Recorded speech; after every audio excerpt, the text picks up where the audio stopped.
I thought she was coming. She texted, emailed me like a half an hour ago. Yeah, she can jump in when she stuck in gets there. traffic like All right. I'd like to call this meeting to order, the Logan Municipal Council Budget Workshop for March 14th, 2024. Thanks for those of you who are here to present to us. Got lots to talk about. So I will turn the time over to Rich to give us the overview of general budgetary issues. I'm going to give you a really quick overview. The mayor's budget message does a really good job of highlighting the major issues contained in the budget, or major elements of the budget.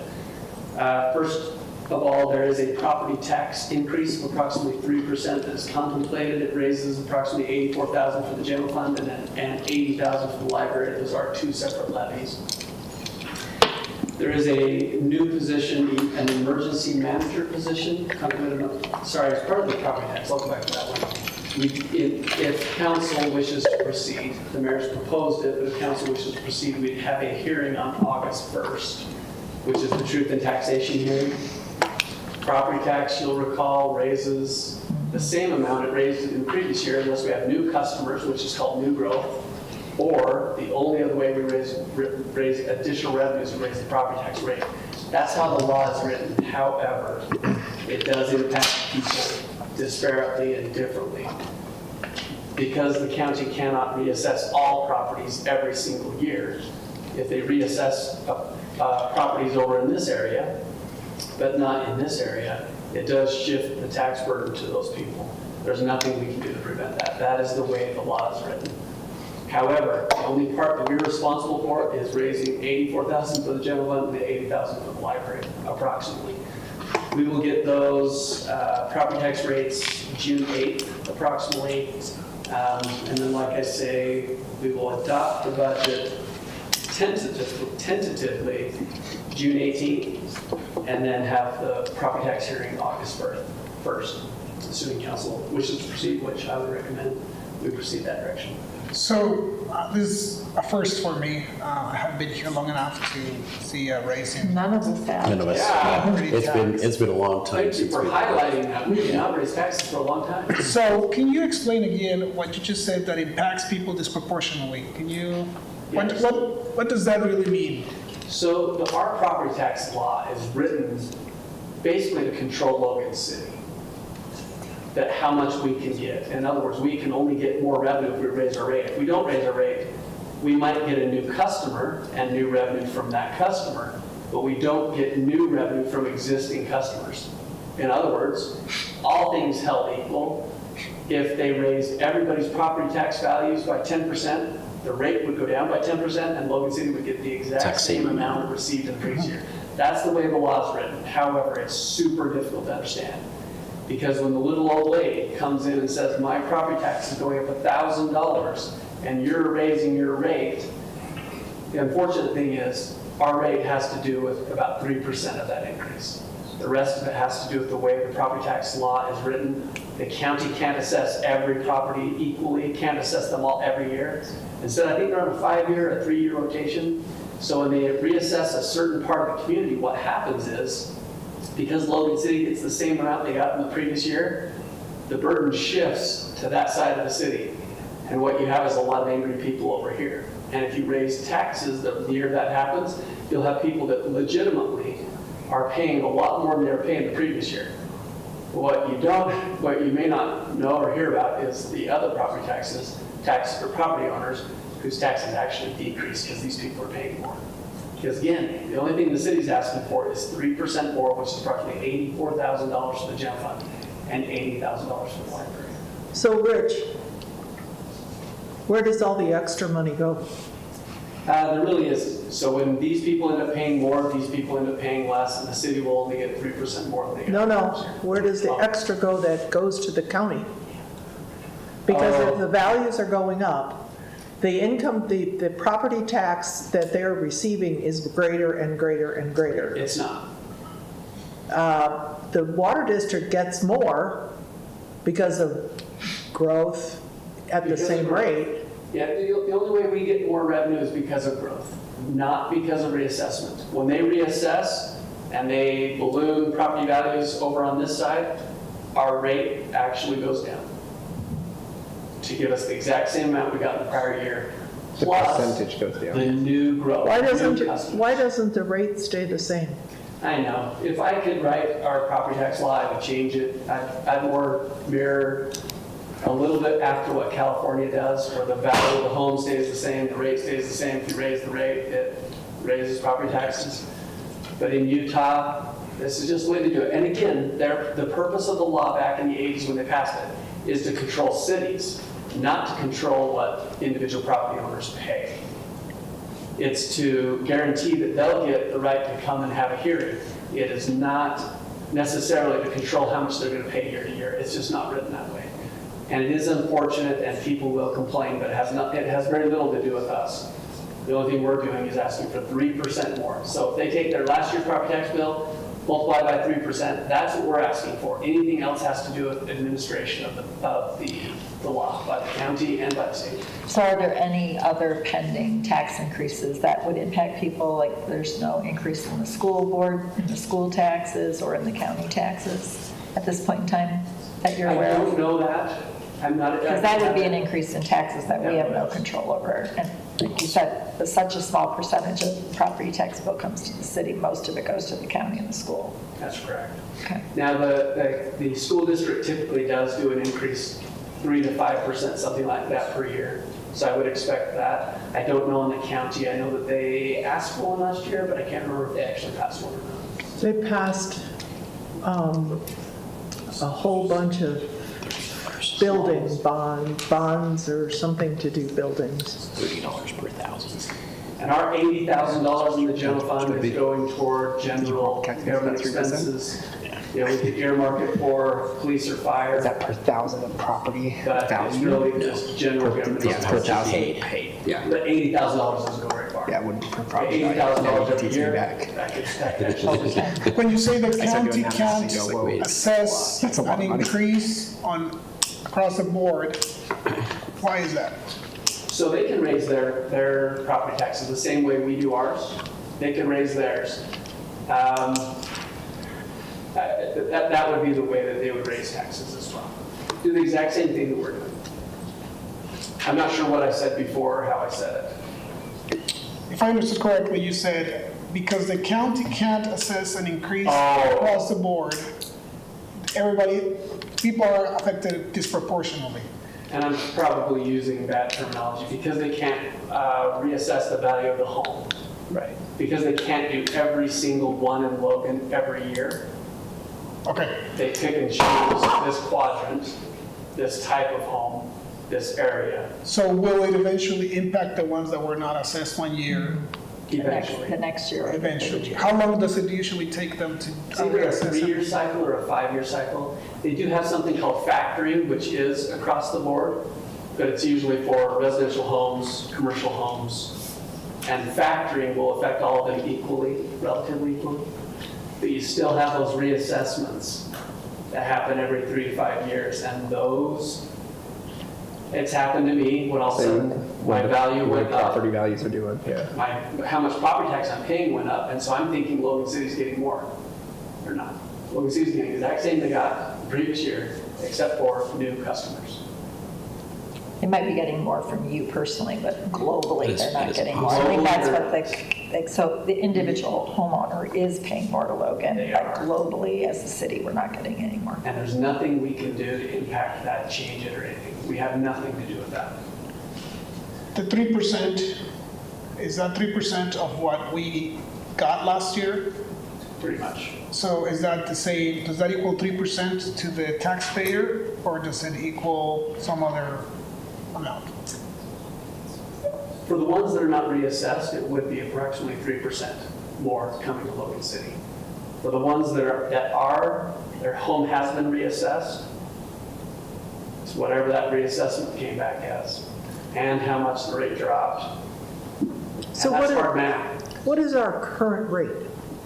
I don't have it here, but it's really close to 1. Actually, sorry. I think I don't have that. I can get that for you. So we're not raising it from 1 mil to 4. No. it's from 1 mil to 3% more than 1 mil. Exactly. 80,000 more. And really, all property taxes in Cache County is approximately 1%. But Logan City is 16% of that, Cache County is 20% of that, and the school district is the remainder, 60-some odd percent of that. Okay. I don't know how to ask this question. Yes. When you're saying when they reassess and house prices have gone up on a portion of the city, you're saying the other portion's rate goes down. Does the rate for everyone go down? So that's the same amount. So everyone's paying a lower rate, but that group A is paying more dollars. They are. And group B is paying Less dollars. But the rate technically has gone down for everyone. So that Logan City still gets the same dollar amount. Correct. Unless we raise. Okay. And because property values go up every year, our rate declines. Right. Unless we raise it. Right. Yeah. So the rate's going down over time. Which we have not done for In how long? 10 years? Long time, I think it's 20, See, I think it's been close to 10. It's been a long time. mayors. Have you ever raised the rate, Jeannie? I'm trying to think. I think we 'Cause I might have been did, before we you. did when we established the library piece. That's the last time. 2017, we did the library. Okay, so almost 10 Yeah. years. And 2010 was the last time we did the general fund. However, we really should do it every year because And 2010 was not me. I didn't mean you, I was but in the library. Ernesto hasn't been here for one.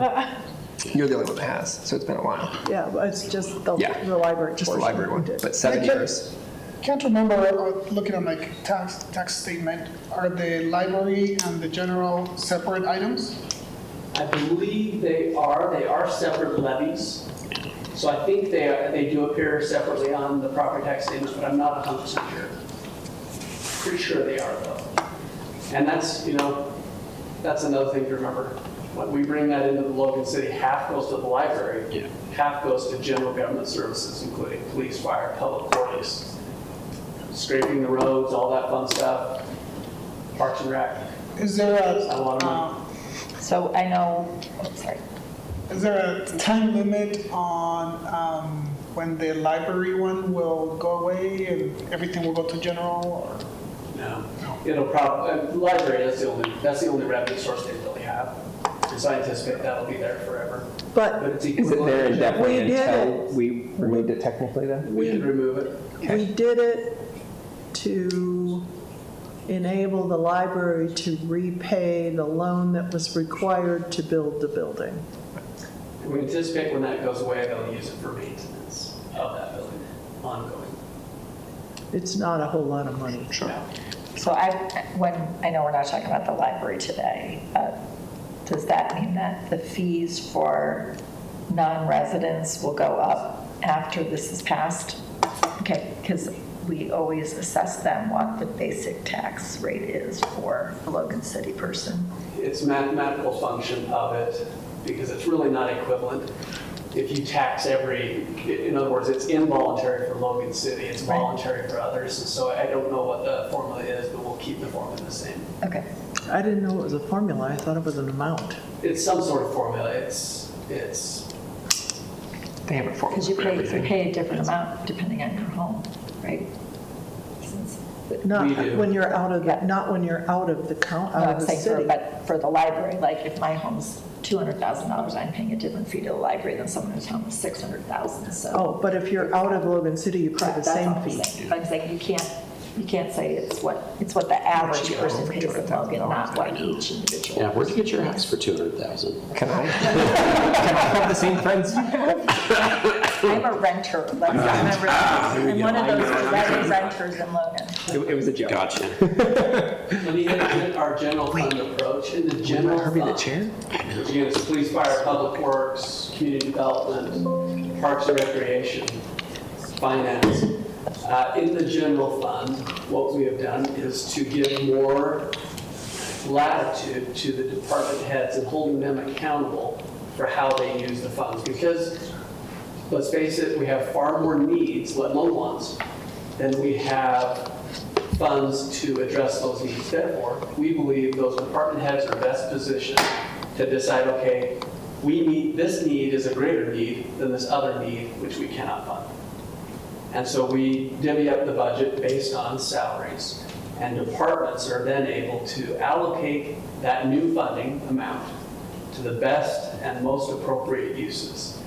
That means if there's a new unfunded mandate, these departments have to address it. But at the end of the day, it's just a fact of life. Nobody has all the money they'd ever want. And so we have to make choices. However, we believe department heads are best positioned to do that. So we give them the more latitude and authority to propose that to the mayor. The mayor then takes that consideration, looks it over, says, yeah, I agree, and then we give this to council. Council then has to look at it and say, yeah, we agree. The reason I bring this approach up is because if we want to make changes to the budget, because we allocate those funds already to the departments on what we feel is a pretty equal basis, the better approach is to say, okay, let's take your slice of the pie and not make it bigger, because that would impact somebody else who we've already allocated funds to. But let's reprioritize what you have to better fulfill the priorities and the policies of the council. Now, from the administrative side, we have tried to listen to council and to put those programs in place that we know the council wants. However, obviously, as we go through the budget, if we want to make changes, that's how I believe it would be best accomplished. Not by making their piece bigger, for instance, police or fire, as opposed to public works or parks and rec, but rather within their slice, if we can, trying to address it. Now, council has the authority to do whatever council wants, and I don't want to give the impression I'm trying to limit that authority. I'm just trying to direct it as how it would fit best within the budget policy, which is this target-based budgeting that we're employing. And I do think this is functioning well for now. It probably won't function well forever, because there's always little things that come up here and there. This is the third year we've done that, correct? The target. The second year. Second year. We've really employed this practice for a long time, but it's the second year we formally kind of said, okay, Formalized it, here's your okay. funding. Let's address all of your issues, everything, and oh, by the way, you may want to think about the things that are coming that you don't know about. Because again, we're giving you everything we have. We don't have anything in reserve other than our overall reserves, and you can't touch that until you've done everything you can. Now, one of the items that we discussed as a city was this emergency manager position. The mayor brought it to the department heads. The department heads said, we think this position is so important that we're willing to sacrifice. In other words, please take that off the top before you allocate funds to the general fund, because we think this is so critical to the city that we would sacrifice. If it meant all raises, we would sacrifice it. That spoke to me that this was an important priority for department heads, emergency management. I agree. I think it is very important. The mayor agrees that this is something that we need to do a better job of. We did have a full-time position many, many years ago. It was absorbed into the fire department. The fire department has grown and taken on more responsibilities. It's now time that we have a full-time dedicated person to helping us prepare for emergency. Even though we have that person, please don't think it's going to solve all of our problems and we're going to be prepared for every emergency that could possibly happen. That's not the case. However, hopefully we don't look really super foolish, as we would if we didn't have this position in place, helping us plan for the future. For me, it's a little bit of an insurance policy. 3% raises are included for employees. We think this is super important. It's not as much as we wish, but we think it's almost keeping up with inflation, which is pretty darn good as we look around. In addition to that, we are 100% covering the premium for a 29% increase in healthcare. It is unique to Logan City. It is unique to our experience. It is unique to our pool of risk. I do think in the future it will calm down, however, not in the near future. I expect next year to be pretty difficult as well. After that, hopefully it evens out. There are just certain things that we cannot mitigate. And so we have to pay the insurance policy to mitigate some of those risks for us. It's difficult. I'm going to cover these super quickly, I hope. The first item we have is the CIP scorecard. In blue is our sustainable target level. This is according to finance, in other words, according to me. So it's my best guesstimate. I've talked to departments, we try. Don't take the blue, this target amount, as the gospel truth. Instead, what I'd like you to pay attention to is, are we increasing our commitment relative to our target value over time? And what I hope you will see is, because we focus on capital, because we know it's something that can be put off another year. Therefore, sometimes we do. But because we're focusing on this, trying to build up the amount we're putting toward capital every year, I think we are achieving that goal. So don't look at 1 year and say, we're way behind. I don't think that's the proper way to look at it. Instead, I think the way to look at it is, are we progressing? And definitely a resounding yes. We're moving in the right direction, at least what I believe. Second item is our reserve policy. This is according to council. We've passed what percentage we think we need to have in reserve for a rainy day in each of our funds. In total, the city is in a very good position. However, as you look through it, there are a couple areas where we need to focus a little bit. The electric fund, this is if we do not bond, would be approximately 15 million under the target amount we would like to keep in reserves. And that's because of the new the generators that we're It is. ordering. Now, if we bond, that puts us in a little better position. However, we have lots of needs across the city. We plan on talking about some of those unfunded as well as funded needs across the city. You can just see some of our funds and how they're doing. I feel like since we've been tracking it, we've done a good job of moving again in the right direction, trying to build up our reserves. It doesn't bother me if any given year we fall below the target level, or if any given year we're above the target level without a specific reason for it. That doesn't bother me. But if we fall below the target level without a plan, that does bother me. If we fall below the target level and we don't know what we're doing, that bothers me. If we're well above the target level and there isn't a purpose for that, that bothers me. So I think this is just something that we should pay attention to and watch. Okay. Next is a statutory requirement that we've discussed, our fraud risk assessment. As you look across this, our total score is 355 out of 395, which puts us in the very low to low category, a high low, or a low, very low, if that's possible. We have focused on creating the policies that the state has asked us to put in place. I think we do a good job of trying to mitigate our risk for fraud. Our reinsurance through Utah Local Governments Trust does ask for this each year, and so they are paying attention. Personally, as a fraud examiner, I think this is marginally good. I would love to write one specifically for Logan and put our efforts into that, and we do that. But this is still a good thing. It's just not maybe good for everyone. It's a glove of a certain size. It might not fit us just perfectly. However, it's a good thing. It's something we're required to discuss. I will file this with the state of Utah, and we'll continue to watch it. Lastly, transfers. Transfers for enterprise funds is something we have done for a long, long time. I've said we've done it for 30 years, and I think I've said that for about 20 years. So we're somewhere in the range of we've done this for 50 years, transferring from enterprise funds. If you look on page 204 of your budget, is kind of the detail. We are in the process of noticing this to every man, woman, and child in the city. And then we will have a public hearing on June 18th regarding this practice.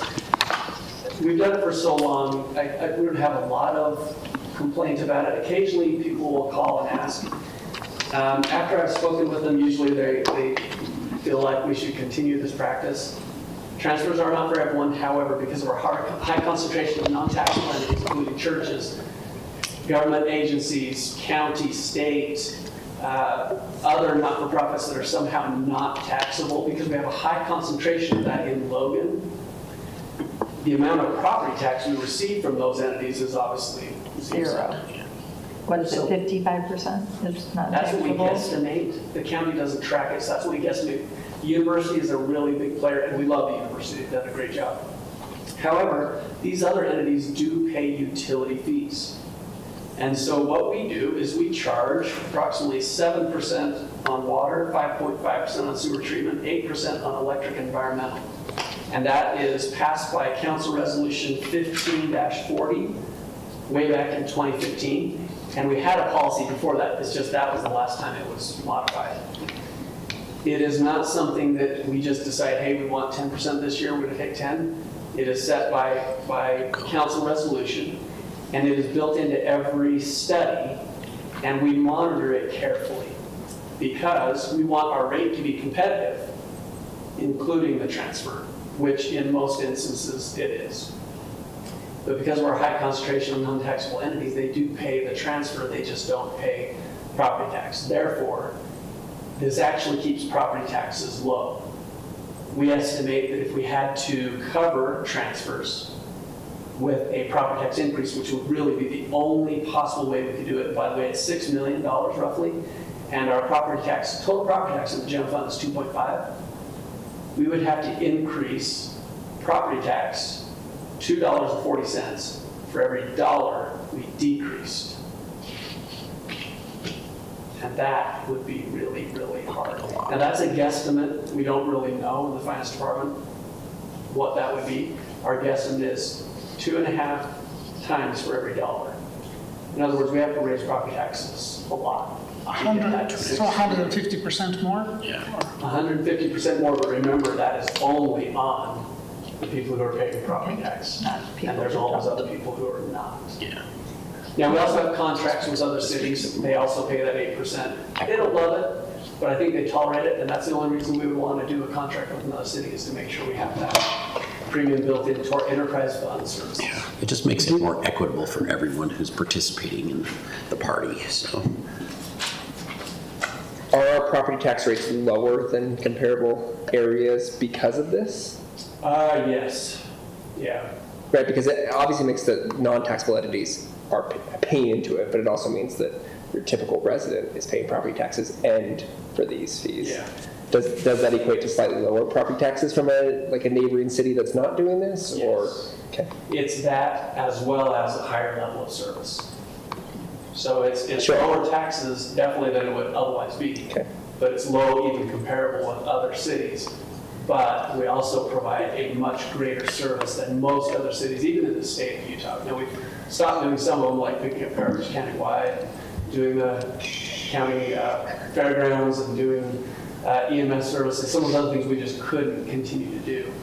However, nonetheless, we still provide a tremendous amount of services for our citizens. And I think for the most part, most citizens are happy. Certainly have our failings and our shortcomings, and we're working toward those. So can you explain the difference between a transfer and an administrative fee? Yes, thank you. So a transfer is the movement of cash without any kind of service being provided. It's just because we own the electric fund, we build in this return on investment, we take it over for the benefit of the taxpayers who own that enterprise fund. An administrative fee is actually a fee for service, and those services are centralized in the general fund. Shops and garages centralized in the general fund, yet we serve electric, water, and sewer. Utility billing is in the general fund, but yet we serve the electric fund, water, sewer, 911. So these are services that are provided, including HR, legal, finance, and then all the services I've talked about. It's just their allocation of those services. And for the most part, it's done based on number of full-time employees because it's easy, it's objective, no one can complain about it, and it's actually pretty equitable. Serves all those departments, so it makes sense. Yeah. Yeah. Comes out of everybody's. Fees Now, for it's services required to versus be part of this capital gains, disclosure, Actually, yeah, but exactly. it is completely opposite. And you know, what percentage it is almost irrelevant because of the services that we provided: legal, finance, shops and garage, utility billing. Is finance really worth it? Yeah, finance is probably they can complain. I think they might want to cut that. I'm just letting you know. And those administrative fees are determined by your department, correct? They What are allocation the is. most objective department there is. What was I just saying about finance? We do have people who will say, you know, that we don't feel like that's right, and we listen to them. But at the end of the day, we're objective in our criteria and how we will allocate those, and most departments are very subjective. They're looking just at why they're having to pay so much in comparison to somebody else. But if they have a good argument, we'll certainly listen. We do adjust those very quickly. And just to review, you said the transfers that you're referring to, they almost $7 million, is that right? Or- They are, And Page then, 204. and how much we raise in property tax usually? We're raising about $80,000. No, total, how much comes in? About $2.5 million in the general fund. All right, thank you. Let me just make sure I didn't lie. Don't say lie, misspoke is a better way to I phrase it. told them this, I'm sorry, it's 2.545. It's pretty You're off by close. 0.045. It's pretty close. So that's just, yeah. The general fund property tax. So that is the general overview. We will discuss things as we move forward. There are a few items that I have to adjust the budget for. Number one is property tax, when I get the final estimate from Cache County and from the state. The other is our Justice Court judge is an elected official, but his salary is determined by the state of Utah. And my estimate for that was not as good as I hoped it would be, and so we've received that number. We have to adjust it up. Okay. I do have funds set aside for those contingencies, and so it shouldn't affect us overall, but there'll be some minor adjustments for those types of things, as well as between now and when we adopt our budget, there could be a very significant. It's now called open enrollment, when people can change their enrollment. Most of the time, as positions change or as people move, they kind of equal out, and it's not a big deal. Occasionally, in a very small department, family benefits are $30,000 now. I do not have that kind of flexibility in any of the smaller departments to deal with that. And so if we had something like that, I would have to make an adjustment, and I will make sure council's aware of all adjustments that I make to their budget. And that's all. Thank you. That's enough. That was good. Thank you. Jumped it down, so I Thanks, understood Rich. everything, which is what I wanted. Any questions for Rich before we start bringing up? He does. Our He department summarizes heads. as well. It's a lot more complicated. Yeah, All right. Thank you, Rich. brings it down to my level. Welcome, Russ. How are you tonight? Thank you. I think this is on, I'm not sure, but looks like it is. I'm good, thank you. It's good to be with you. You know, there's some pressure when you're lead off. And you have your.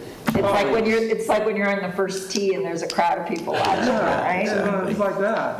You know, it's like, hurry up and get out of here. Yeah, we just need singles, no home runs, just singles. Yeah, for lead off. Yes.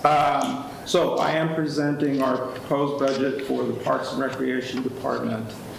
Just to give you some information that you might find that has this relationship with the overall budget. We're talking about a $5.3 million budget.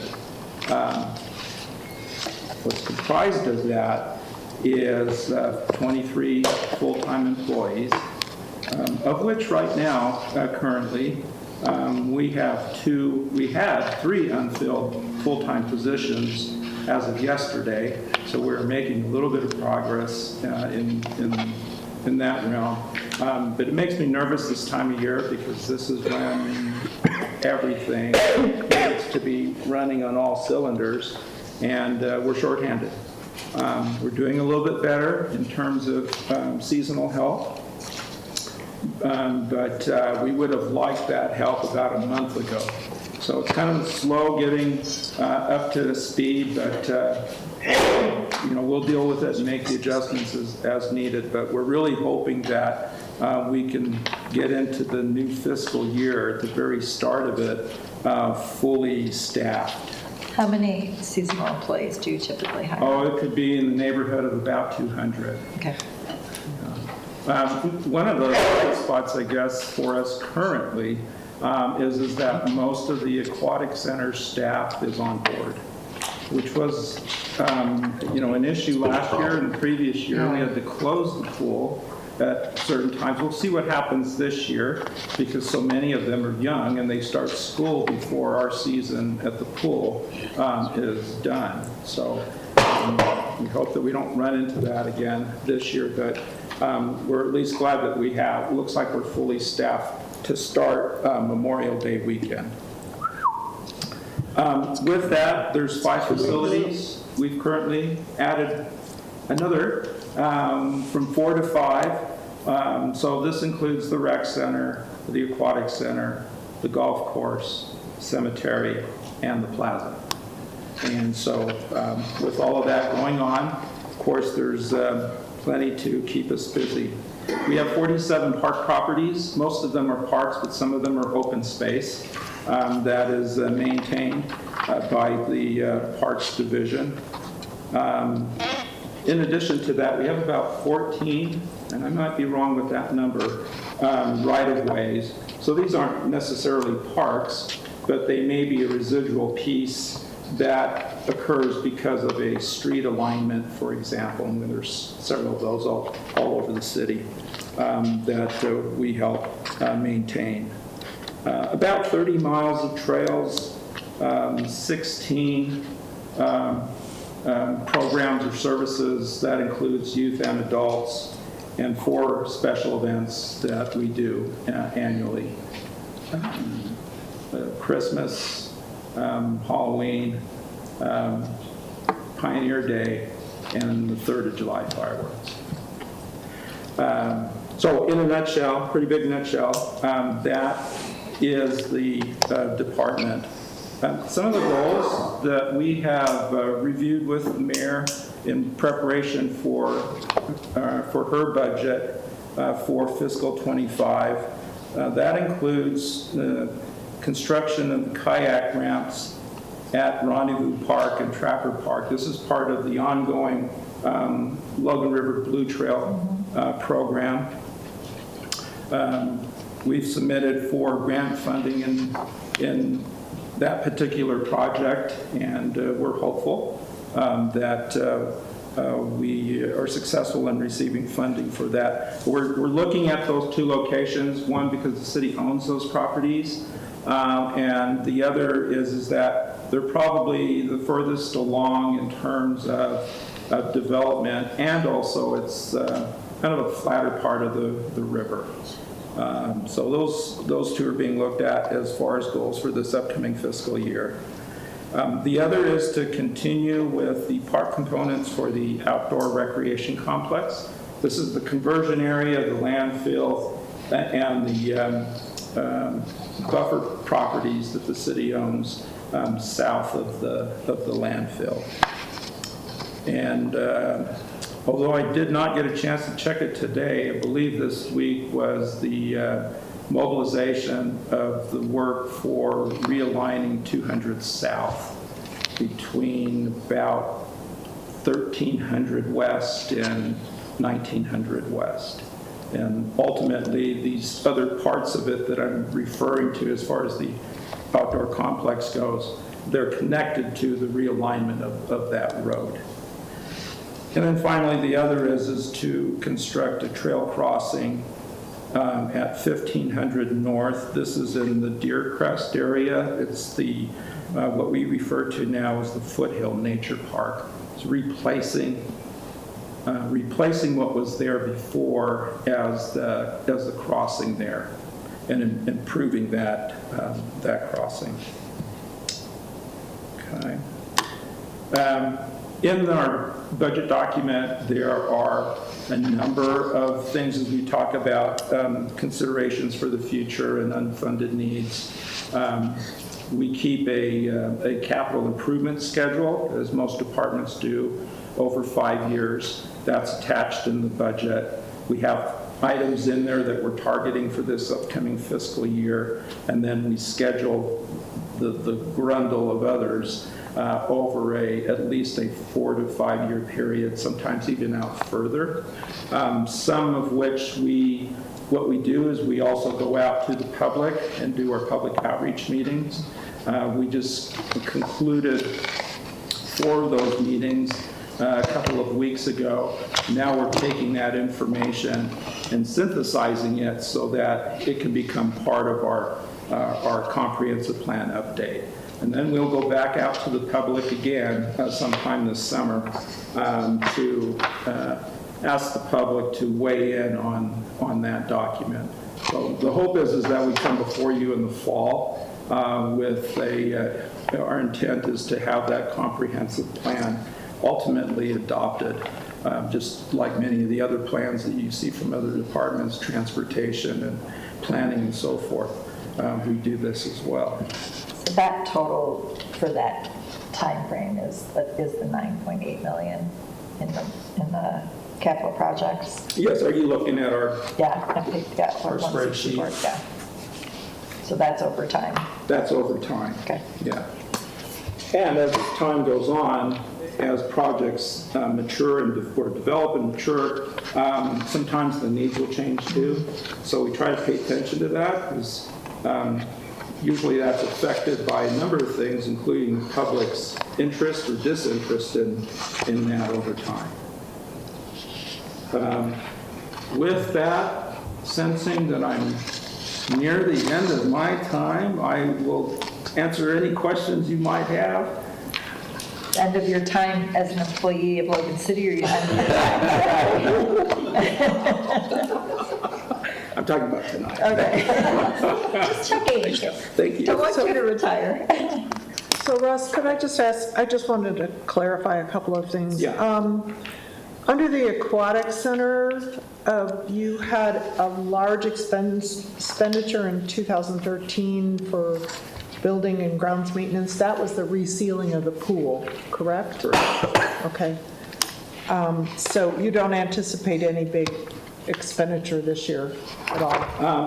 Not to the extent of what we've done this past year. We'd like to replace our deck lighting. It's been the same deck lighting that's been there since we opened the pool 22 years ago or so. Actually 23, almost 24 years ago. And there's good reason for us to change what they refer to as the lumens, or the brightness of those lights. And so that's on our radar to look at for the... Well, the budget for this is pretty, I mean, $13,000 is not going to buy many lumens. It's tight. You know, they run about $200 a bulb, and we've got 20 some odd to change out. And so strategically, we're just going to do the ones that are in the areas where we need them the most. And we're talking about a need for our rentals. So obviously, it's not an issue during our daytime swim, but it is for our rentals at night. And so areas like the diving well are our priority, and the next is the splash pool where the slides are. Okay, are these deck lighting, is this deck lighting or pool lighting? Yeah, these are the ones that are on the poles that are on the deck. Okay. Yeah. And another question was, you, under trails, unprofessional and technical, you spent $42.30 last year, and the budget is $10,000 this year. Is there a reason for it to be, I mean, are we doing something special?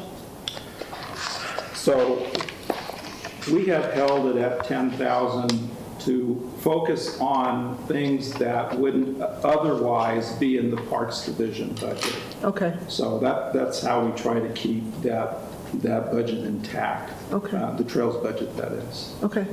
And then I have one more. And then remember, any capital expenses, which we kind of quantify as over 10,000, Right.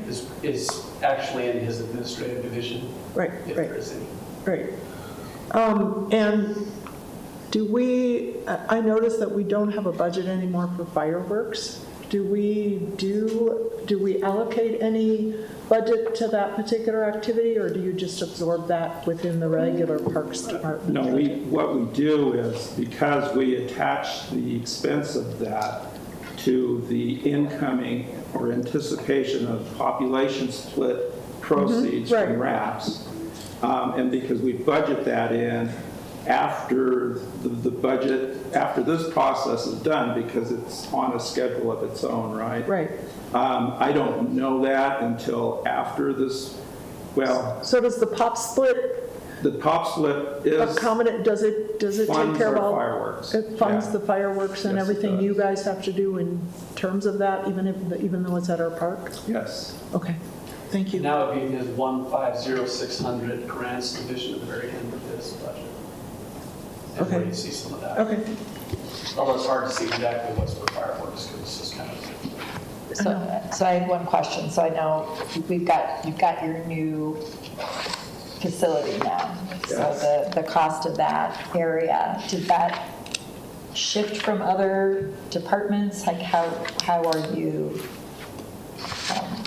how did the funding for that work compared to previous years? Actually, the funding's working pretty good.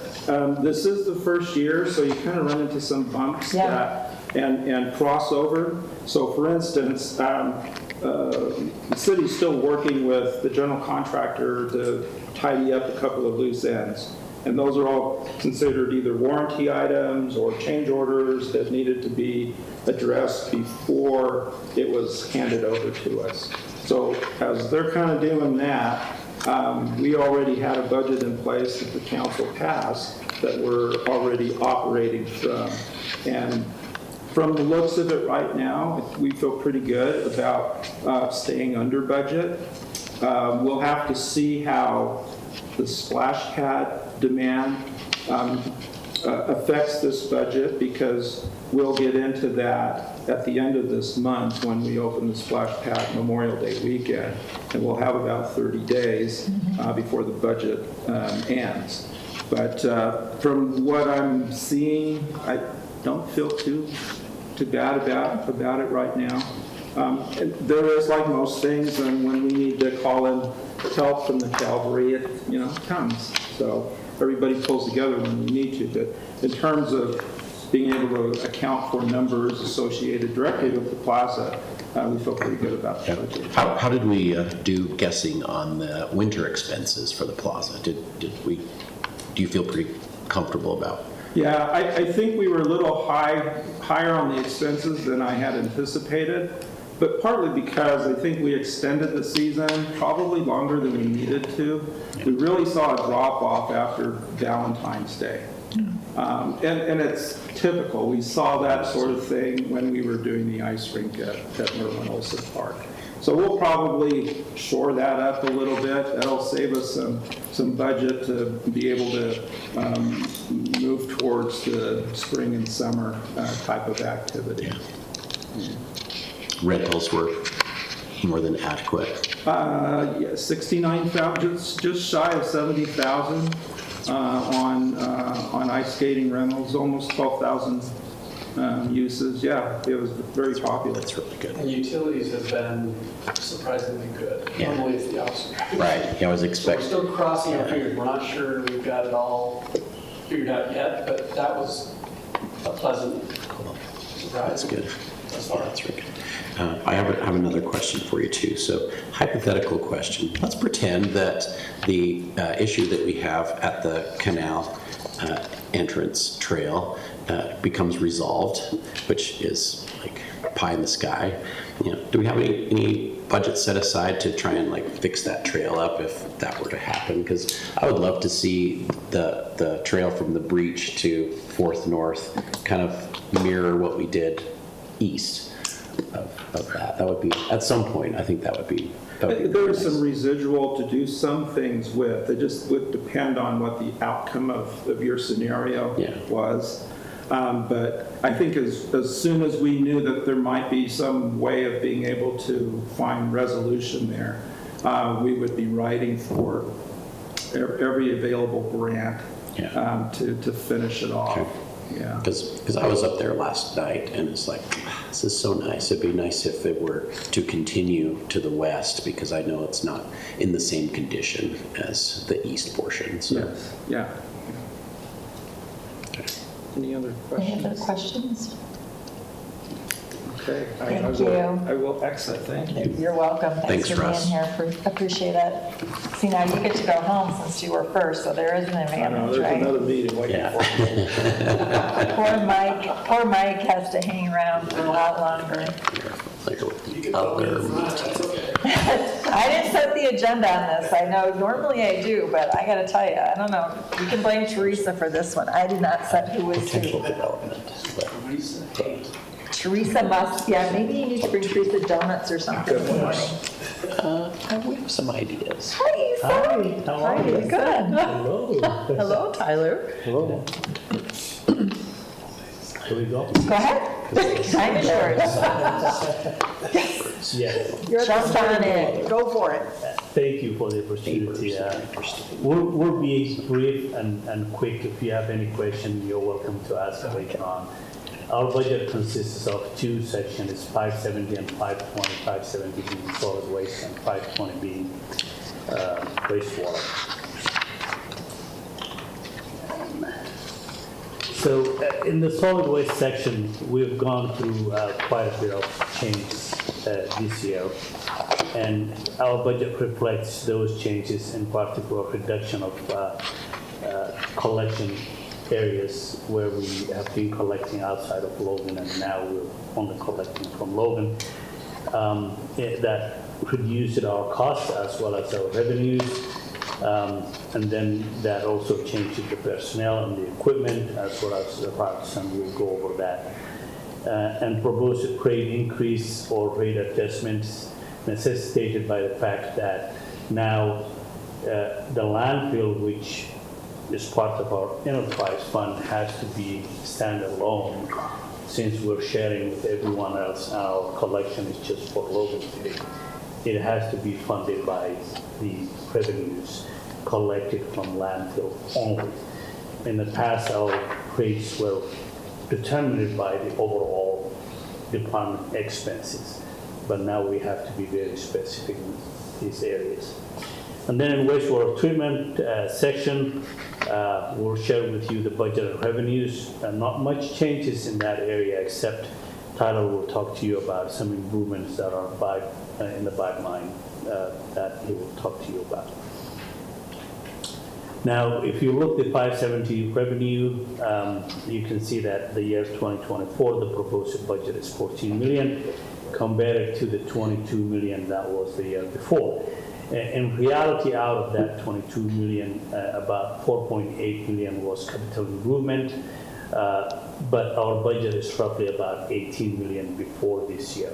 So from being 18 to 14 million, there's about $4 million revenue reduction, primarily because of the cuts we've made in equipment purchases and personnel. And the change is actually more than that, but we will recoup some of that through the landfill by taking tipping fee from everyone who brings it to. This is the account services reflecting our changes. Shown here that between 2023 and 2024, you can see that the residential services declined significantly, more than 50%, and commercial the same, as well as curbside green waste that has also declined significantly compared to the others, because there are big cities like Smithfield, North Logan that use that program quite a bit, that we will not be providing services. And Providence just switched over too now, correct? Was that? Providence just switched over? Yes, yes. Okay. So here, this chart reflects what I've just said to you, that residential garbage collection in terms of our routes, we've reduced about 60% of the routes. That was the amount of time and efforts we was spending in the outlying communities. Recycling, about 50%. We had 4 trucks running every day. 2 are still servicing Logan, and the other 2 we've reduced the personnel and also equipment. Residential green waste, you can see it's 62% reduction also. The commercial reduction is not as significant as the residential, because Logan is the hub of the commercial entities. So they remain very much intact, in particular the front load and recycling cardboard, except 38% decline is reasonable when we compare it to the residential. Overall, we've reduced it about 47% of our routes and 63% overall change. So reduction in full-time personnel, 18 employees positions are eliminated. 15 those organically reduced over the, we've known this was going to happen over a year. So every time somebody leaves, even if they are not in collection, we've used someone who is in the collection to take that other job. So we did not lay off anyone at all. 3 employees were eventually reassigned to the landfill. Out of 18, 15 of them, there were vacant positions that will not be funded in the next budget, 2025. This is the state of the landfill garbage. You can see that there was about 8% decline in the amount of tonnage we've received between 2022 and 2023. That's quite insignificant. It has something to do with the economy and development and things like that. But in general, you know, I would not call it reduction. We may see an increase this year, so that happens a little bit of fluctuation from year to year. This is for municipal waste. C&D waste, construction and demolition waste, remained the same. So the next section is the rate, the proposed rate adjustment that Tyler will talk to you about. Tyler, go ahead. So like Issa said, in October when we started decoupling from the county, we hired a consultant to a cost of service study for the collection division and the landfill.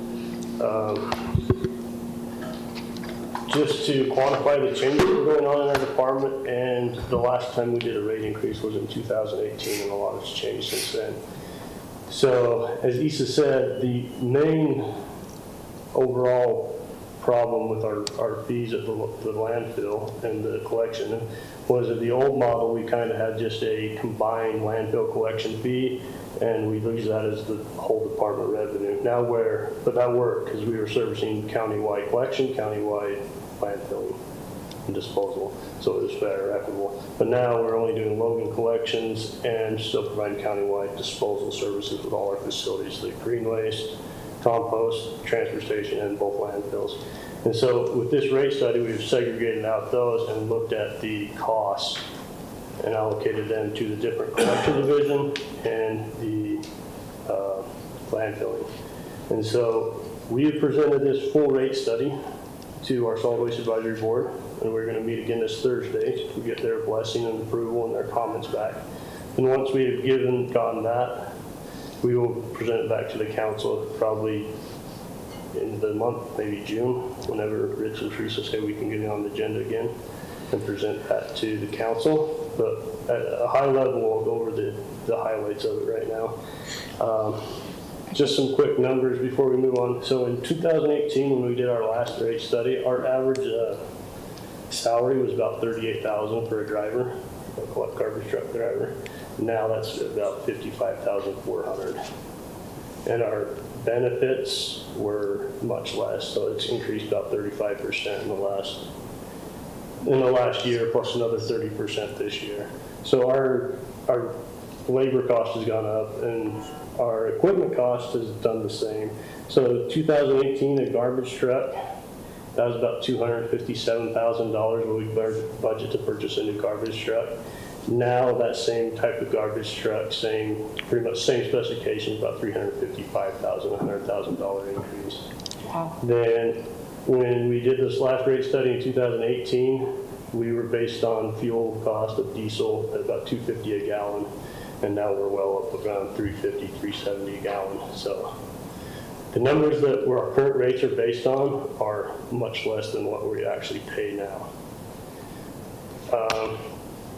So our new proposed rates for residential, the 2-cart service, whether you have a 60-gallon or a 90-gallon, is a 50-cent increase per customer, per can. Then to incentivize green waste at curbside green collection, that was reduced $1 to $4 per month. The proposed rates for commercial garbage is about a 15% increase across the board for each type of dumpster. There's a little higher increase on the 2-yard bins. They're just a little bit inefficient for us. We drive to them. It takes the time to get there, but it's a small bin. We don't collect as much trash when we're there. So those went up about 20% is the proposed change there. But like you could see, like a 2-yard bin at 5 Ds a week, that's about the same as if you go in a 6-yard 2 times a week, you save a little money. So just the inefficiency of using that smaller bin cause that. Same thing with commercial recycling rates. We still are getting 0 money for recyclables for cardboard and mixed recycling. So we've kind of built that in that we're now using it as just paying full cost or collecting full cost for collecting that. Roll-off and landfill rates. So the roll-off, we were pretty low at $126 per pull. The new rate, it looks like it'd be about $182 per pull for a roll-off container, the 30-yard or 40-yard bin. The landfill rate, and this is one of the changes that we've made. So in the past, we've had 2 rates, one for municipal solid waste and one for C&D. With the distinction being C&D is stayed in Logan, we haven't had to transfer it to North Valley. So we don't incur that transfer cost. In the near future, within the next couple of years, we are going to be transferring C&D to North Valley. And so we're moving that $30 a ton rate to match the MSW rate and make them equal, so we'll have one rate regardless of the type of garbage. And so that would go up to $38 a ton. So that'd be 30 to 38. Our current MSW rate is the $34.50. Then it is proposed that in a couple years after that, we'd increase the tipping fee closer to that full cost of $40 a ton. I didn't get it on this slide, but the other tipping fee that would be implemented would be a green waste tipping fee at like $25 a ton for a green waste disposal with a minimum fee, like a $10 fee per load. With a minimum $10 fee, I didn't hear the end. Per load. So like if you have a pickup truck, but it's not a ton, we're not going to weigh you in and weigh you out. Oh, Like I we do see. with the garbage now. We just $10, you go down, go to the So other communities that are using the other services and they're picking up green waste, do they bring it to the transfer station? Do they bring it directly to the green waste? So The big trucks. if it's curbside green waste, they bring it directly to the Green waste? green waste facility, but currently we're not charging them anything. And that's one of the problems we have with our old rate and the old model. We don't have a fee for green waste. So Providence City curbside green waste, we're not charging them anything. We Okay. don't have a tipping fee for that currently. So we're instituting a tipping fee, yes. Very much so. Thank you. So in the past it worked because we were doing it and we did have it was a 50 cents per household countywide portion of our fee on the residential rate to pay for the compost facility. That went away in October, so we're looking at a way to recoup that revenue. Yeah. So when we look at, now that there's other collection services in the valley, is there a risk that are we competitive with our commercial rates? Is there a risk that some of our commercial clients would switch to waste management or something like that? So we are competitive. So like that roll-off rate, waste management's roll-off rate's $3.30 per pull with a minimum of a 4-yard or a 4-ton minimum at whatever the tonnage is.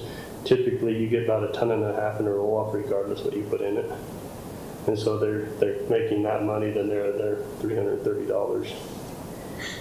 And so we're much lower, and we're pretty competitive. Landfill rates wise, like Wasatch Front, Northern Wasatch Front, where these rates are headed, that's pretty competitive. Okay. We're the only municipality or green waste facility that still does not charge for green waste.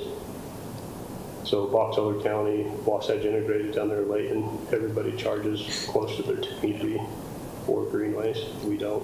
We're the last. There was a comment made at our last board meeting that they were unhappy with how low our rates were for residential compared to what they were paying in their other community. I was just thinking if we had a certain amount of expected revenue from our commercial side, I was just curious if we might see a dip in that, but it doesn't sound like we I do. don't think so. Okay. We're pretty low. Okay. But we wouldn't, other services wouldn't come into Logan to do commercial. So we do not have or allow business licensing for those other entities, so we control it that way. We're Okay. not allowing other people to come into the Logan City area and do commercial waste. So Okay, we do watch for that and limit that. perfect. Then an update on some projects. We have this green waste compost pad adjacent to wastewater treatment plant. This is a project that's been ongoing and trying to get through the design phase for quite a while now, a couple of years. It would have been built if we could have done it in the gateway to Benson. Yes.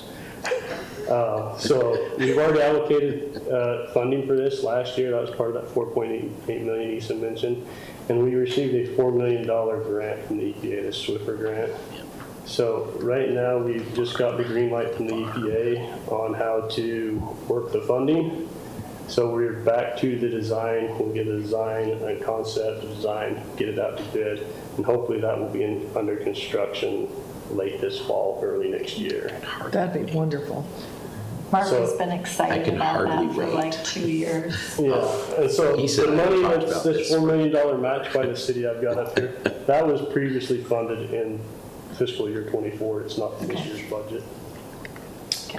Are they moving all of the green waste to that new facility? That's the hope. Okay. So eventually, we're going to vacate that whole area east of 1400, give that to Russ, and he can build the whole park and that regional thing. Make it beautiful. Make it pretty. Make it, But we're going to do The new golf we are course is going to gonna go do the biosolid Yes. program Yes, at this location. yes. Okay, And so we currently do a small operation there, and it's been successful. But we're going to expand that to be able to handle all the biosolids. okay, thank you. it just makes sense to have the green waste right there by the water treatment facility. It just makes So total to sense. shift gears a little bit on the 520 fund wastewater, we'll be brief here.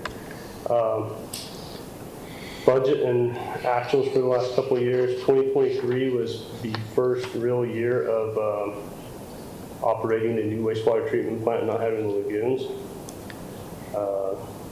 The big increase here in 2025, we have that bioreactor 4. We received a little bit of funding from that. That's not included in that 20 million. About 10 million of that is the capital improvement for that bioreactor. So we're in the design of that. Since we have EPA funding on that, we have to send the EPA to state for approval. And then once we'll send that out to bid, hopefully in October, award that around January. And we'll probably be coming back to the council once we have final bid numbers for the remainder of the funding. Overall, so this is our overall budget. We have about 4.8 million in debt service for our existing plant each year. Capital improvements this year is about $10 million. That's for that new bioreactor. Then the little slice in orange, that's pretty much all we're handling. The utilities, they are what they are. We have to pay them. Chemicals, it takes the biomag, it takes the chlorine, the polymer to run the facility. So we try to use as little as possible. We have to buy those. Personnel is pretty set. Then biosolids handling, we do transfer a little money to the 570 fund for the handling of the biosolids. Then the plant O&M is a fairly small portion of our overall budget. Then, real quickly, bioreactor 4. So this, let me see this mouse. So we got bioreactor 1 and 2. This is 3. Bioreactor 4 just completes this to make it look like this one. So it's the mirror of that. Our last engineering estimate was 19.38 million. 5 million of it was funded by a grant that was awarded to us by I forgot his name. Congressman. More? More? Yeah, Yes. Blake Moore. Thank you. We've put 10 million in our capital improvements this year. We will wait until we get our final bids, then come back and see what we can do, if we can afford it, if we need to bond for it or what. This is just for a base bid only, so this is just a structure of the concrete piles and the concrete tank. It's not for the electrical equipment or the mixers or anything to make it operational. It'll buy us our tank. So there will be future projects for the additional equipment needed, the electrical and that stuff. Part of the EPA funding is we are now required to do the American Iron Steel, and now they've expanded that to Build America, Buy America, which expands those requirements to plastics and all sorts of things. So it really inflates the cost, and so we're trying to contain this contract to a small thing that's bite-sized, so we don't have to have all those requirements on the entire project. Just so you know, Todd Bueller told me that he can't find a toilet that's made in the United States for the new CBTD building. That's going to be some of the issues. He could not find one. And so, like a lot of the equipment there is made in Germany or Europe, the existing equipment we have. So if we want to match like our gearboxes and our motors, so it's similar and we don't have to have a whole new system, then those restrictions kind of prohibit that or make it super costly. We might have to go and ask for permission every time we run into that, and the EPA may have to approve it. Bid by bid. Bid by bid. Yeah. Wow. But they're only giving us 5 million out of the 19. We're just trying to limit, let's just do a contract that's just the structure, get rid of the requirements, then we have a lot more latitude. Flexibility, okay. Schedule-wise, so June this year we'll complete our design, go through the permitting process through this summer. Hopefully we'll be out to bid in November, then construction will begin in January if we're on schedule. Wow. That is all we have. If you got any questions, we'd be happy to answer. I've been peppering him in during your presentation, so I'm good. Yep. Any questions, Mike? We need at least 10 more minutes, so Mike has to stay on. Very thorough. So Tyler can say that because he doesn't share office space, he can't come and like harass you. Right. Just make sure all the approvals are in writing and Yeah. they're on board with whatever. Stay away from you. I'll make it. Yeah. Yeah, and so we got 2 different ones. We're running 2 of them simultaneously. We got $9 million that we're jumping through hoops for. Yeah. Tyler's really good at jumping because Issa knows how to, taught him how to jump. You guys, could you email, Issa, could you email the presentation to all of us that you just did? Yes, I will do that. That would be Yes, great. please. Thank you. All right. Chief Nate, welcome to the budget process. First time. Oh, wow, okay. That's fine. And we can make notes Yeah. on the You hand. left me note, Maureen? That's awesome. Here's one for you, Mike. So far, I can't see it this way and I can't see it I won't make any jokes this week. trouble. So how many calls to Rich did you have That's to make fine. during this process? He even printed his in color. Come on, Rick. Probably a couple does, I'm thinking, a couple dozen. does. Yeah, and then just kind of a double check today, but I think it's gone hopefully fairly smooth. We'll see, right? We'll find out. We'll find out, that's right. Well, thank you, council and staff. I just, if it's okay, just want to take you through a quick overview of the fire department. I know we have Councilman Jensen, who's new to the team, so. Johnson. Or Johnson, sorry, buddy, sorry. I was like, Jensen? Yes, but he knows our department pretty well, so. I was just Have going you to let him focus. go down the pole? If he did, all I we didn't want. see. I'm just gonna do it after you guys quit asking so it doesn't come up in a public meeting. Give me a few more months, okay? And the old ones are down, so. I know. We're down to one choice. I'll be over soon. All right. Well, A you should. helmet and a knee brace. Gotta finish my races. Giant inflatable pad. Yeah, just a brief overview to focus on a couple of small changes in the fire department to get going. Of course, myself at the fire chief position, we do have our 3 assistant chiefs. Chief Humphreys, who's our fire marshal, Chief Lacroix, our operations chief, and Chief Tompkinson, who is our EMS chief. We just started, believe it or not, yesterday, our new part-time receptionist in the fire marshal office. We had to wait for the station to open because we didn't have room for her. So she will be our meet and greet person as you enter the new station. She's super nice, and she will just be part-time, but we're excited to have her on board finally. Couple things to highlight under the Assistant Chief Tompkinson, our critical care paramedics. They went into service this past year.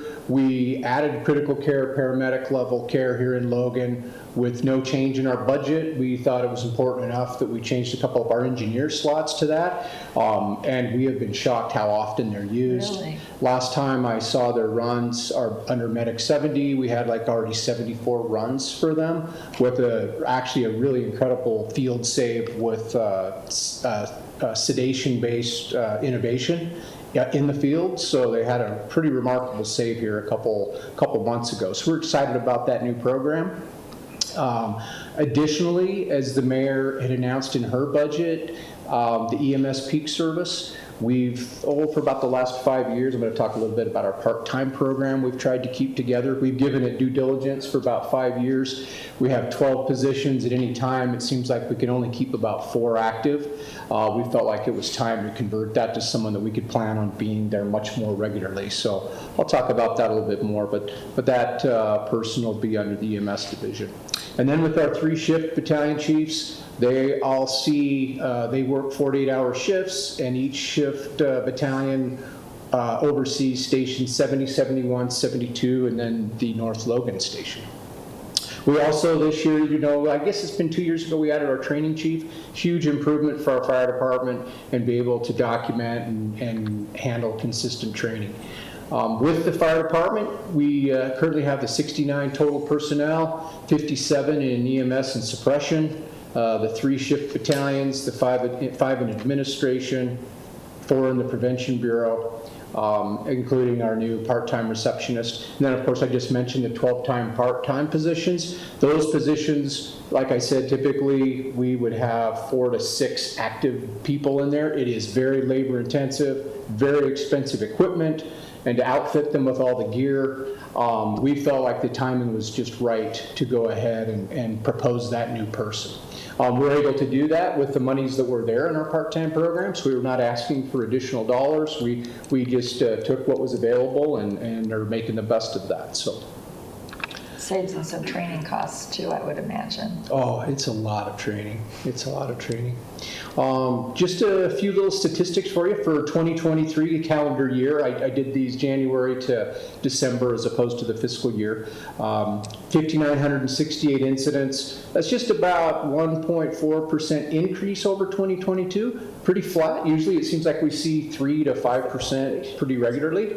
We are pretty unique. We actually run in terms of incidents. We're actually about 80% EMS. Most fire departments are around 85. So that's kind of a unique number for us. The breakdown of that category is there on the left if you're interested, and then hence the handout for you, just so you can see the percentage of calls. So was in 2022 when we were still affiliated with the county for EMS, or was it prior to that? No, it would have been prior to that, actually. I believe that split was 2021. When we separated. Yeah. Okay, I was wondering how the numbers shifted. Yeah, it's, the growth in the county and the valley is unique. I mean, it's, they're running a fair amount of calls themselves, so it was probably just in the nick of time, in my opinion, in terms of being able to manage the runs. And with Logan units, the 10,952 unit responses, that's taking into account, as you know, we try to run per NFPA guidelines. The National Fire Protection Agency recommends we run in groups of 4. And so we typically run an engine or a squad along with the ambulance that are 2 and 2. So we like to count our unit responses because obviously that accounts for engine time and unit hour utilization for each one of those units, so we can monitor that to see what units are running the most. So, Do you know offhand how many of those EMS calls are transfers out of the valley? Or most of those, has that been I actually reduced do with the have that. switch? I actually do have that in Ramey, and I'll look that up. You can send it to I me don't know later. off the top of my head. Yeah, I'm just curious, because that's always been kind of a pinch point. Yeah, I think so, right off the top of my head, based on last year's numbers, I believe, Wasn't it about 1,000, Robert? Wasn't it 1,000 transfers? just over 1,000 of those EMS calls Or are transfers. in our facilities. Mhm. Out of the valley, okay, thanks. Now, typically in years past, they were 800, and they've just crept up each year, and we were just over the 1,000 this year. It's a big part of what we do. Just briefly, some of the funding that comes into the general fund due to the fire department service. We do have a service contract with Providence. This year that was 518, River Heights 140,000. Cache County unincorporated, including Logan Canyon, is 106,000. We do some standbys for the university with the football team. It's not a lot of money. It's $57.50. Other medical standbys, about $30,000. Wildland deployments, our gross billings are about $190,000. We net usually $77,000, which really helps us with adding equipment, because as you know, all this equipment is super expensive.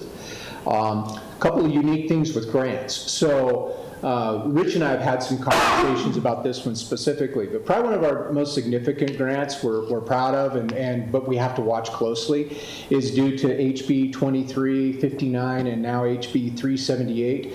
The state is mandated pretty much by law that fire and police have to provide mental wellness and care for their firefighters. Not only that, firefighter spouses, retirees, retiree spouses, and the siblings of firefighters. So it's a big ask, and so obviously they made money available. Siblings of firefighters? What's that? You said siblings of firefighters? Sorry, the dependents of the dependents. I was firefighters. gonna Sorry.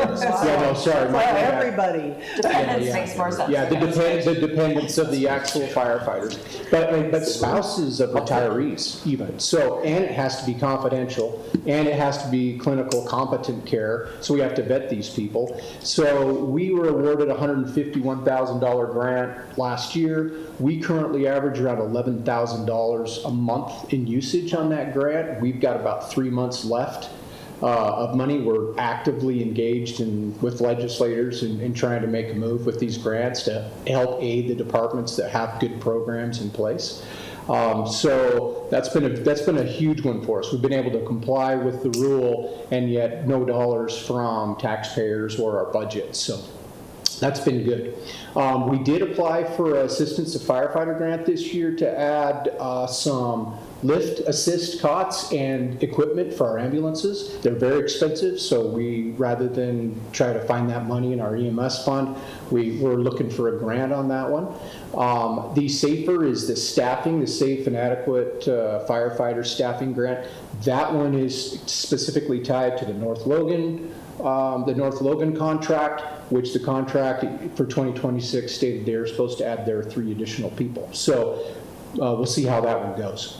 Additionally, a couple small grants in EMS of the 38.5, and then the state wildland grant of 9,400 this past year. Quickly, to just get into the fire budget, as Rich and I have talked, I do have a pretty complex budget for the new guy. I mean, it's been a lot of great learning for me. Getting my head wrapped around it, still learning it, but essentially in the mayor's budget, I believe it's page 54 through 60 is the 140 budget. My fire budget is broken down into administration, suppression, the fire prevention training HAZMAT, and then of course the North Logan Station operations. The North Logan Station operation budget is per their contract. It's what they pay Logan City for covering Station 120. We don't exceed that amount. In fact, we shoot a little more conservative for the additional fees and things like that happen, but that's where that money comes from on that one. Now in the 590 fund, which is on the page 146 through 150 of the mayor's budget, that budget that's the $4,864,946 comes from the building revenues. Some of the EMS themed grants, not a lot comes in grant money. But that's coming from those billings of our services through the ambulance and a lot of those are transfers. A lot comes from mileage, which is kind of an interesting one to maybe talk about here at the end. We do have 27 of our employees within this budget. We're watching it close. There's some interesting trends nationally that we're watching with billing revenues for ambulances.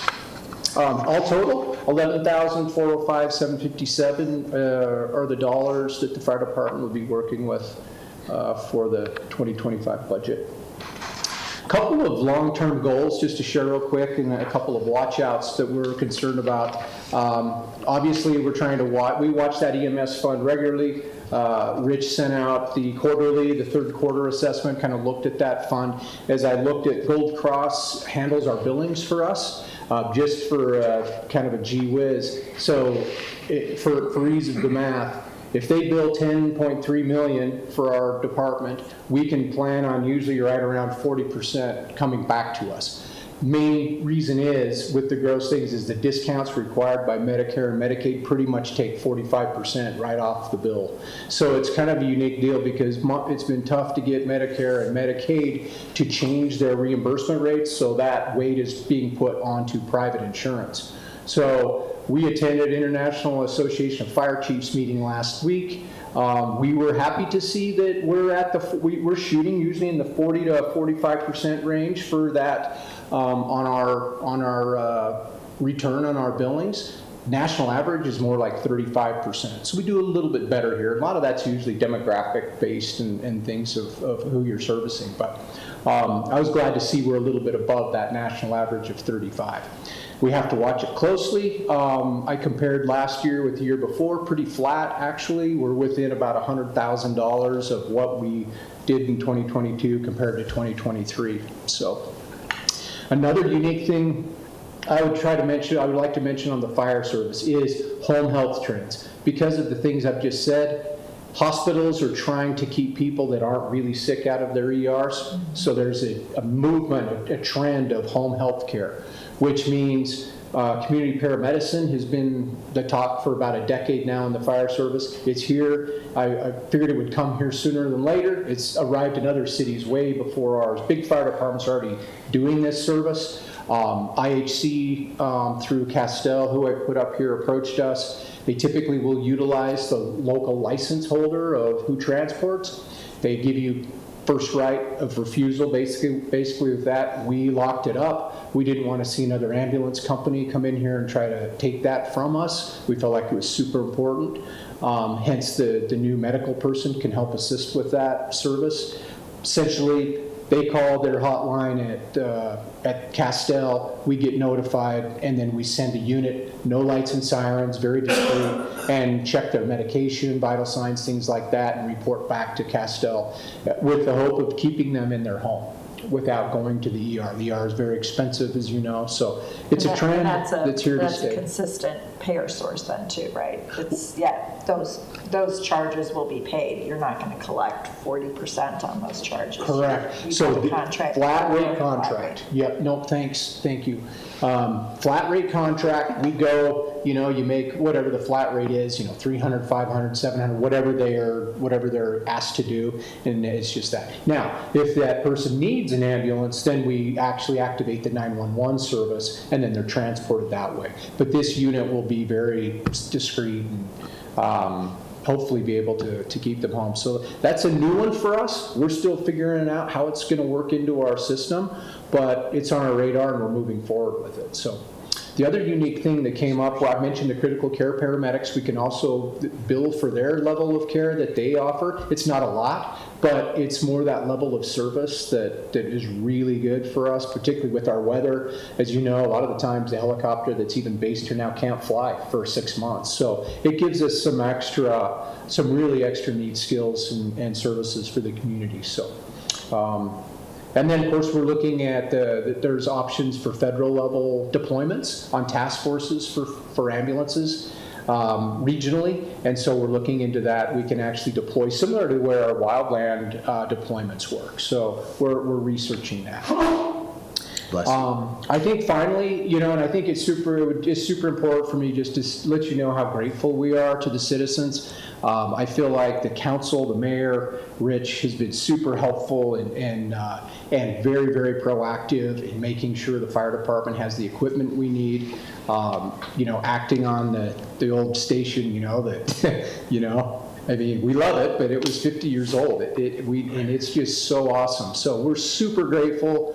I don't think, thanks just doesn't do it. And, in return, the fire department is bringing an ISO class 2 with possibly a 1. There's only one other ISO fire service in Utah, and that's Salt Lake City and South Salt Lake. And so we are on the cusp of a 1. And so that to me, would be that commitment back that we're trying to make sure Logan City has the best fire service out there. We appreciate the engines, the ladder trucks on order, obviously the new station, the Station 72 add-on. So thank you very, very much. We'll continue to push forward. Any questions for Nate? Are we going to be kind and not pepper him with questions? So this is more a question for Rich. So we write everything off as bad debt, even on those Medicare adjustments in the budget? It's not, okay. You just listed as bad debt. We could handle it differently, we could separate it out, but really, bad debt for purposes of the 590 fund is everything that we don't collect. You're not going to collect. Okay. But it's really... Because when we were with combined, we had a different way okay, so. Yeah. We thought about trying to separate it because it's a contractual adjustment versus bad debt. And so we could kind of separate that out. At the end of the day, it doesn't matter. It's the difference between what we bill and what we get. Collect. But Except it does show us a trend if the contractual adjustments are growing and growing and growing, and because bad debt is, I don't pay my bill versus. Right. Tracking it. I know. I'm sorry, I like seeing it separated, but anyway. We've talked about it. It would be, all it would be doing is taking that bad debt number and separating it into two columns, right? Mm-hmm. And we do have a little bit of difficulty in sometimes figuring out which one it is. Yeah, okay. But let's keep it for a future item, and we'll keep talking to Gold Cross who bills for us. Yeah. Well, and Gold Cross likes to use the term discount for theirs, which was super confusing to me the first time. I was like, wait, whoa, why are we, I don't understand this discount thing, but then it was like, oh, okay, I see. So it's kind of tough, the terminology, but it's an interesting climate. Legislatively here in the state, they're watching, I know we've been actively working through the legislature to increase the state Medicare, Medicaid rates.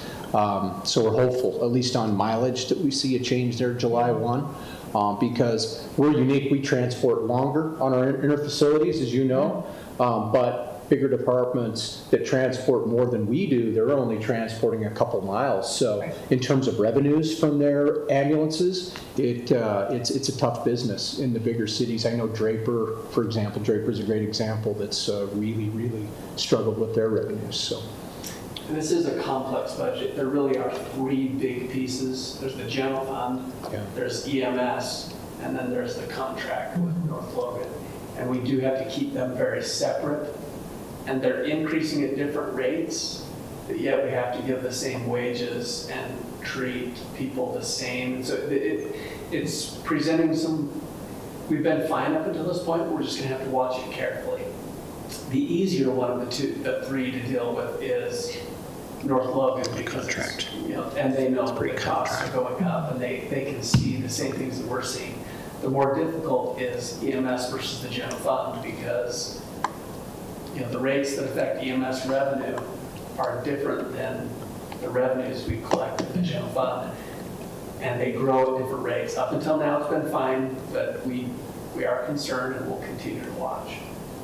I don't know exactly how we deal with that in the future, other than we'll deal with it. So are we engaging our legislative leaders here with the Medicaid negotiation on EMS transfers? Is that something that? Yeah, so we met in January. We met with all of our current legislators Senator Wilson, and then, of course, at the time, Dan Johnson is retiring, but he's always been a champion of EMS and fire. So we're sad to see him go, but yes, during the fire caucus, we call it, it was a topic of things of concern, and so, yeah, we'll continue to work. There's workshops starting now for the next legislative session, actually monthly, so we'll be engaged in those. Okay, still a huge percentage of those transfers are for mental health? Yes. I'm guessing. Well, hopefully the receiving center will help eliminate some of that when that's finally up and there are running a in bunch. 2 years. Maybe what's just thinking regarding the budget, there is detailed information that we can provide you if you're ever interested. For sure. That comes directly from Gold Cross that separates all the kinds of Hold that information up. you want. Okay. You just dig in, fall asleep. It's the healthcare administrator mindset in me that's just like, Dig in and I have just, fun. my brain just goes to like, what is the, all right, You love it. love it. Well, it's nice with Tyler, the current rep with our, he's really good at breaking it down to understand it. He did a nice little workshop with us at the beginning of the year to kind of check the trends, see how things were looking. So we learned a lot. So I've got a bunch of spreadsheets if you like looking at them. Okay. On a night when I can't sleep. So much fun. All right, anything for Nathan? All right, thank you so much. Thank you. Thank you to the fire department for everything that you do Thank for our you. community. You're thanking us, we need to thank you.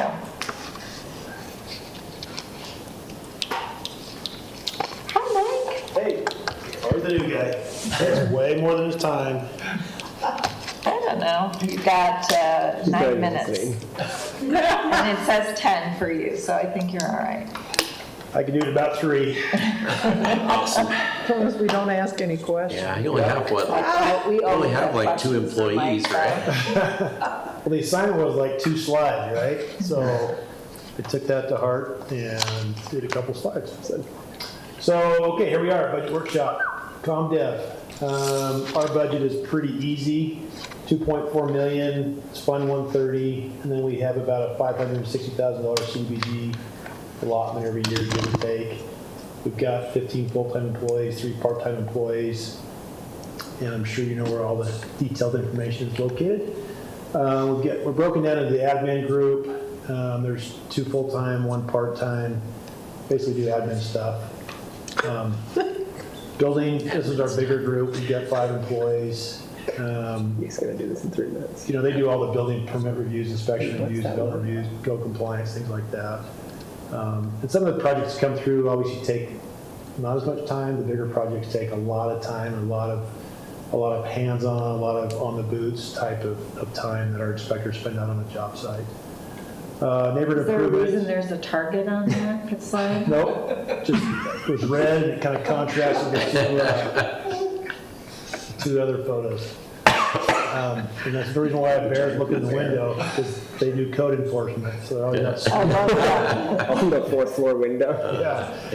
Neighborhood improvement, these are our code enforcement people, business licensing, they do neighborhood stuff, public art administration.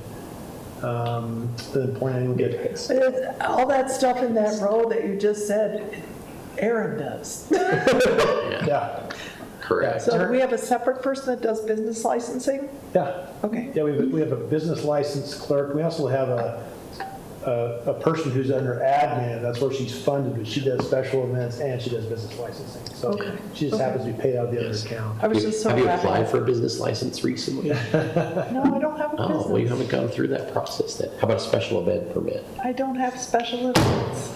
I've done both of those. So you know everybody. I have personal I just hang out. experience with that. I know, because I always forget to renew my license, and then they call me and bill me extra. They have, That's my fault. they have treated me exceptionally well.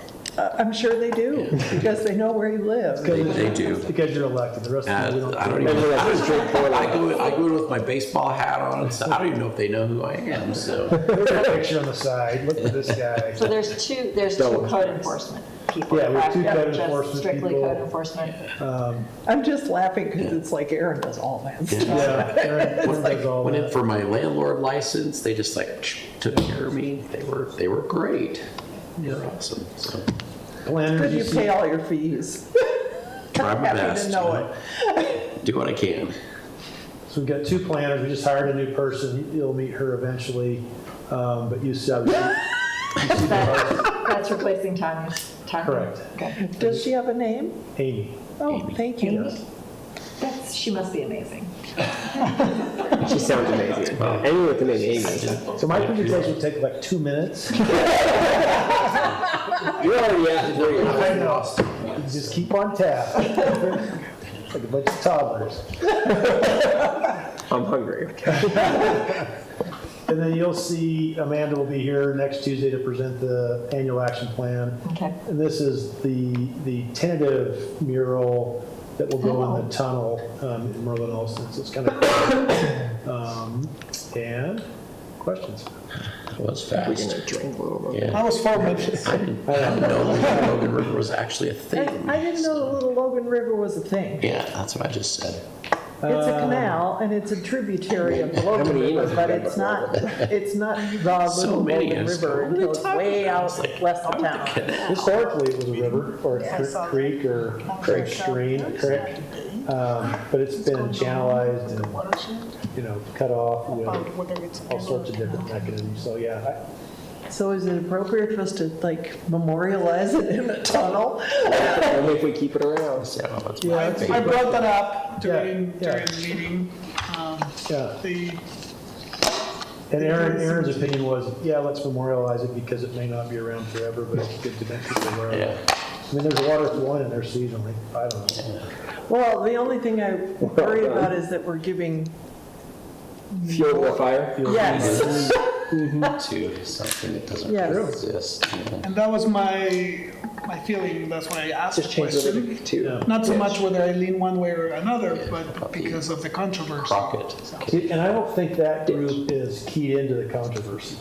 So I don't think they are it might be either. good to broaden their background a little bit. Maybe that's why it's a hot topic because of these issues. And I just don't think the group that you were meeting with in the Zoom call. We don't have purple understand. elk either, so. Yeah, Yeah. So your number of FTEs is staying consistent? that's correct. From Yeah. last- Our Begs the budget's pretty- question, like, when the mill was there, where it was at, was that actually the river that went through there, so they built the mill there, or was the canal constructed so they could build the mill there, so? Because that's where it went. What where else the, can we talk you know, about mill with Mike went, up here? So, What's that? I don't know the answer to that Get to your question. 10 minutes here. have to- We're taking as But much research. I think So it does Mike- add fuel Let's to the talk about art fire. during Given my any Memorialize. planned I future agree. development, I agree. that you're confident and comfortable with the level of staff you have? Yeah, I mean, we're comfortable with what we've got. We With don't the need- general plan and all of that? Yeah, we've got $200,000 budgeted for that. We're starting the general plan. RFP process now. I talked to Rich today about carry forwards. I'm not sure we'll get very far with $200,000. I don't think we'll get what Yeah. we want. So we'll float it and see what we get from an RFP in response, and we'll kind of make a decision. Okay. When we did it last, was what, 12 years ago we did our last general plan? Do we know what we? No, 2000, and it goes way back. We adopted it in 2006, and we kind of re-adopted it in 2008, so it's been around for a while. Okay. I was part of the adoption of the general plan when I was on planning commission. And what did we pay for that 2006. plan? I Do don't you have any idea? Yeah. Have my driver's license. Yeah. 150. So, yeah, so 200 is, after that years, the cost of inflation. So we may have to, if we get to 250, we may have to pull some of the upfront work out. We'll do that as Okay. staff. And then, kind of front load it before we actually hire a consultant. But I think what we'll do is we'll throw the RFP out, see what we get back from the response, Okay, see what the interest is. We'll go from there. okay. So were you one of the department heads that was excited about the emergency manager position, that you wanted to help with that? No, Or negative. thought you wanted to pull that into your department? Nope. I'm not into like building kingdoms. It's a good idea. I think I've got, where I used to work, my previous employer, we went through the equivalent of a hurricane. We used to call them typhoons on the Pacific coast. And so it was nice to have an emergency management function set up. because we had 2 county offices that were geographically separate by 50 miles. So roads were cut off, power was off for a week, telecommunications were down. So it was nice to have that person in that role, because there's a lot of work that happens afterwards. You know, this is the Northwest, a lot of trees, a lot of stuff came down, so we had a lot of cleanup that we had to facilitate and deal with. So yeah, it's a good position to have. It's I think for MISC we don't. You can only prepare for so much, but when you have someone that knows how to deal with it, that really. Well, I actually think twice having the Logan River almost flood is probably enough to make everybody want it. They want somebody to be but now it's not in gonna charge flood of again for that. 50 years. So as you know, our son was up in Lane County where they had tons of fires, and their community development people post-fire was just insane because every single thing that burned down or everything, you had to, people had to resubmit, and people had been grandfathered and they weren't any longer now because the impact on community development after a major disaster can be pretty significant. So hopefully we won't ever have to do that here. Yeah, we had some houses that got blown over, knocked off foundations, demolished. I mean, there's a lot of things to do. And we also were in charge of managing the FEMA element of the cleanup and managing the waste piles. So we took over the port and we used that to bring in basically debris, and then we hired a company, an outfit to come in, and they created a hog fuel out of it. Basically, they chipped it down, they sent it off to pulp mills to use for generating electricity. Wow. But it went on for months and months and months.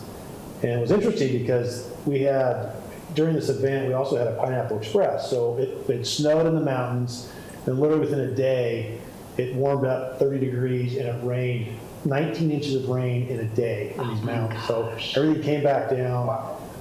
It was really significant and affected a lot of dairy farms. So you watch the river, you watch these dairy cows floating by out to the ocean. You know, and we had to facilitate picking up animals off the beach, and it was a mess. Oh my gosh. But if you don't have somebody who is coordinating all that, you have a lot of people doing different things. So you never get anything done, really. There's a period of time where you just scramble because you don't know what you're doing. You just do it. But it's funny because you have a long period of time between events. So this person kind of sits around and trains and trains and trains. We're all like, well, this is silly. But then when you have that one event, you really want somebody who knows what they're doing. So, but I don't want to give you money for it. I'll bet we can find another job for him. Any questions for Mike beyond the prattling that has happened? I thought it was a valid question. I thought it was a very valid question, and he had a wonderful Prattling is answer. a good word. Thanks for sticking around. She's run over for 2 minutes, so. Yeah. Appreciate it. All right. Thank you. Thanks, Mike. Any other general questions before we adjourn to the Logan Redevelopment Agency? Nope. The new EMS is in the Public Works, is that right? Yes. Okay. I close the meeting of the Logan Municipal Council, and we will reopen the Logan Redevelopment Agency. Is it? It's Mike's first redevelopment agency. Welcome, Kirk. Let's do something exciting. We need to celebrate. Can we announce it now? I think we spent all the money. Well, but can we at least make the announcement official? What announcement? The logo that was on the screen. Oh, we talked about it at our meeting on Tuesday. I just wanted something exciting. We'll talk about it here. Okay, go Kirk. Thanks, Kirk. It's good to see you. You'll go home happy. Good. Yes.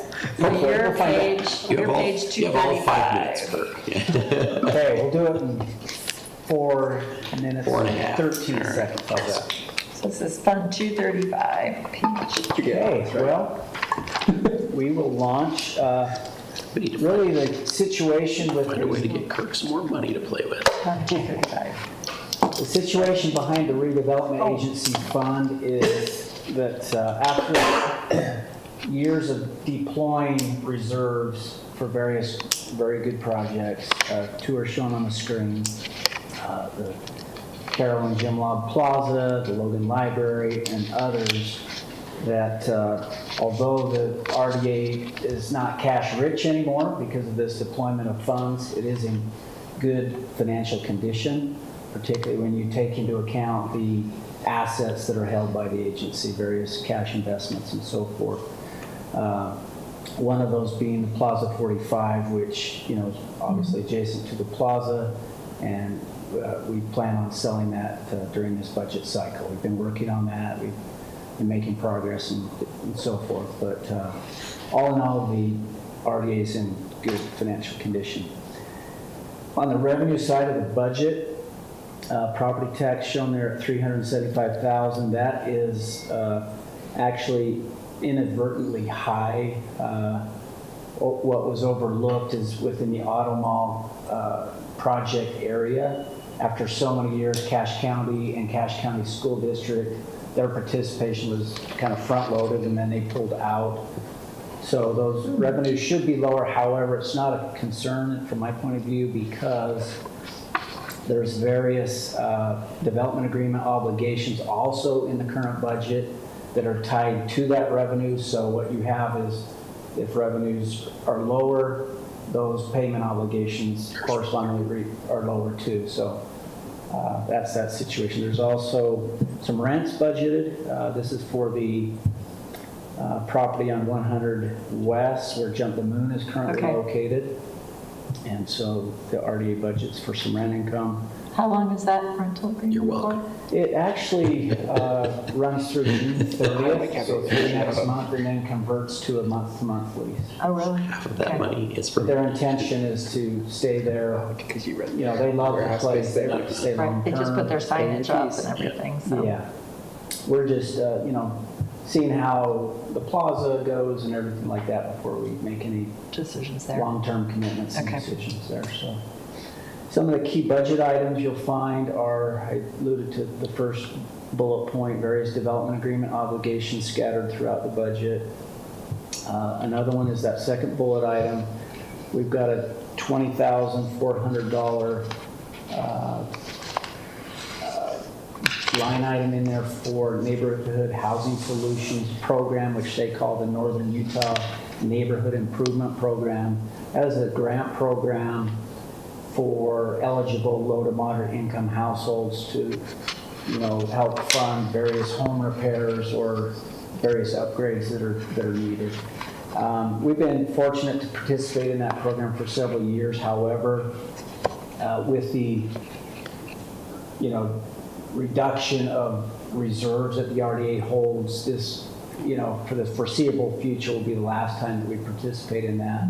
That can change in the future as, you know, other things evolve within the agency, but that's what we anticipate. And they're aware of that, right? Yes.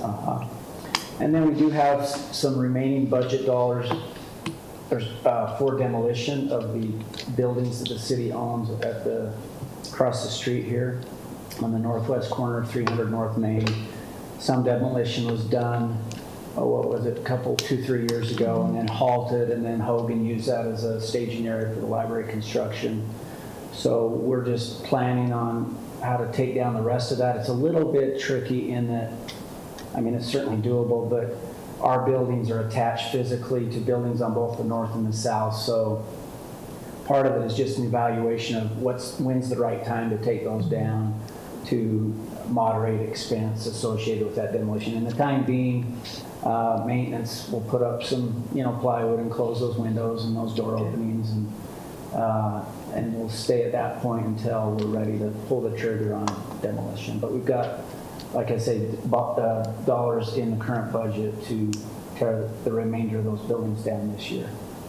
So have we discussed potentially doing temporary murals with our public art program? You know, that's come up. I'm glad you brought that up. There's been some discussion, but not substantive, so maybe that's a great Some grants. agenda item to bring up with the city's public arts advisory group, you know, to kick that around a little bit. Yeah. Okay. Some of the development agreements that are reflected in the budget, here's just some of those that they relate to. Mill Creek Phase 2, the apartment complex on First South, that's shown in the rendering on the far left. That's under construction on First South. The upper right, you know, that's an early rendering of renewal. It won't turn out exactly like that, but that's well under construction. Or anything like that. Thanks, Jeannie. I knew Jeannie would catch that. That's the only rendering I had. bad, so. Yeah, it's not The corner bistro one, that's the one on Third South and Yeah. First West. just down from high school. That looks like a box. Yeah, it's got a box right now. Yeah, it'll look different, but it'll be a nice addition to downtown. And that's is the bottom one the apartment complex on the Logan No, River? and that's also an early rendering, not a great one. What's this one? Is that the one behind Adams Well? This Is that turned into Adams- a fun game No, show game. It's not. What is that? That's what I thought it was, but it's That's not not. the Adams, the one behind Adams Well. No, this is not housing, if that's a hint. I mean, Manufacturing, it looks like a jail. manufacturing related. It's not. Prison, not rendering. Thank you, Ernesto. Ernesto wins the grand prize, which is And it doesn't A look at bottle of all, water. What is it? and it doesn't look at all like That that. doesn't look like what Saitiva's putting up either, it doesn't. I It does just look a drove little by bit- there yesterday. It's about 4 stories short Okay, of what they put up. all right, we're interrupting you. No, you're good. It's, gotta get it's into moving this, too. along. We just actually amended It looks like a prison. the completion date of that. They anticipate being done this calendar year. The amendment will allow completion through next May, I want to say. Okay. So, So did we complete the electrical upgrade that was required? We did do that, right? We must have. not sure. Yeah. I don't know. I'm sure we Yeah. worked it out. And then lastly, in addition to the 2 active project areas that we have, one of which is the Auto Mall, which I mentioned earlier, and we have the South Main River project area, which includes the Marriott Town Place Suite, some of that retail, the Adams Wealth Advisor project across the street. The newest one, which you're all well aware of, is the 1400 North Main Community Reinvestment Project area, which has its central feature being the Cache Valley Marketplace project, which I can see a smile on Mike's face here. That is now underway. So demolition's occurring as we speak. You probably all noticed that. And we can say, because it's been announced officially, Target is coming and will be a central feature of this project. So. $20 Chinos. I'm all about that. And that is all I have, unless you guys have questions. So where are we at with that apartment complex that's supposed to go in off of First East behind Adams Well? First West. First West, sorry. Do we know if there's any movement on that? I need to follow up on that. The last time I talked to the developer, they were planning on going forward with that. I believe Mike's not here anymore. I want to say that they I've not seen a have project. the design review permit. Oh, they did do the design review, but that was months and time months ago, ago, like yeah. maybe over a year ago. So the word was that they were going to go forward with it, but no building permit action from what I can tell so far. So have they finished the trail the way they were required to finish the That's a trail? great question. They have not. So they are required, They're you brought it up. they're supposed to redo part of it too, because they didn't do it properly, It's correct? supposed to be a 10-foot wide paved trail, so it's, you know, you can put a wheelchair stroller on it. It will run the whole perimeter, the northern perimeter of that property, not just what's done, but also the housing parcel to the west. And so all payments at this point Are held in under the advance. development agreement are held In advance. in a bank. Okay. Thank you. Yeah. So that's where we stand on that one. And we modified that The to, gravel they trail. only had to develop the 3 commercial pads, not the 4th, correct? Correct. Yeah. Okay. Yeah. Other questions? Where's our next project? Third North is one of our goals. Yeah. That corner. We got to be very careful Yeah, gotta be very careful. because and- we've got beautiful views on the 3rd floor of the Aren't they library. though? And we don't want to ruin them. Beautiful viees, yeah. So we'll work on that. There's nothing imminent. The neighbor next door always messes up the views. Not that kind of mess up. It's not one of That the would properties. have to be a new, Because we own that Somebody corner. builds a house right next to you. whole new crap. What are they? Project area. RDA. No, it's not RDA anymore, it's Right behind CRPA. the 20 years. Project area, CRDA. Would it 20 years have from to, now, the acronym might be different, right? would it have to, would we do another one for Not that? necessarily. It depends on what the project is, the scope of it, the pro forma, all the details. that Because go we along own with it. most of that property. I mean, we own at least 50% of that Yeah. property. So, yeah, Okay, we've been having some discussions, but nothing definitive yet, so. okay, all right. Anything else for Kirk? Well, All right, thank you so much, Kirk. Thanks, Kirk. Thank you all. Yeah. All right, so I already told Mark this, I will not be present for our meeting in 2 weeks, so Mark will be chairing it. I'll participate remotely, but I will not be He's going to be so Do it excited. in the half the States. time, excited. so. I will not be in the States, so I'll make sure to double it, don't worry. I will just be here I'll virtually. poorly explain something to Gene. Jeff, you'll have to give me a call. We're going for 50%. All right, anything else? All right, Good. the RDA is adjourned. Okay, so I'll stay over here and share with you. So I got a